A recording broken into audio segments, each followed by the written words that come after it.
A merman stole my wife to the sea, and it's caused me nothing but strife. To the sea, boys, to the sea. Oh, mermaids come and mermaids go, but of mermen you should be wary. If you see one, you should lock your door, for they can be quite scary. From really early on in the project, there was always this idea that Rex was trying to promote of that the world is made of stories. So it is constructed of folk legends and myths. From quite early on, I was experimenting with sea shanties, and I actually wrote a sea shanty. Oh, I remember this place from when I first arrived.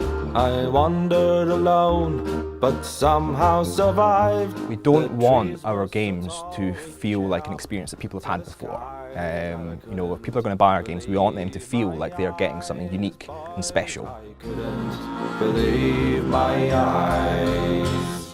Normally when you're working on a handheld title, you need to compromise the audio experience just to be able to get it to fit on this small device that sits in your hands. But the cool thing with Tearaway is that the Vita is such an awesome piece of kit that we didn't really have those restrictions. So we've got beautiful ambient soundscapes everywhere, we've got interactive music, we've got tactile interactions with the paper objects in the world that when you touch them they sound papery and they dynamically change as they unravel.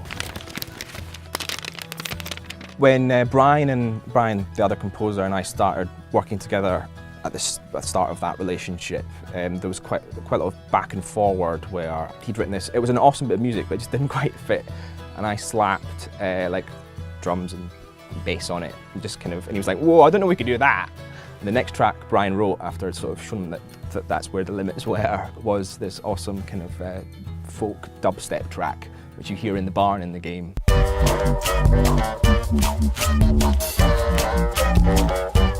And it's completely mad and it shouldn't work, but it's really cool. What I've had fun doing in the last few days is actually putting together a soundtrack. And Media Molecule, we're kind of known for music's being a big part of our project, but we've never released a soundtrack before. This is our first game that's 100% all original music. There's no licensed music in the game. And so I've had fun going through the game, choosing all the best bits of music and putting it together. So that musical journey that Tearaway takes you on, you can experience outside the game with the soundtrack.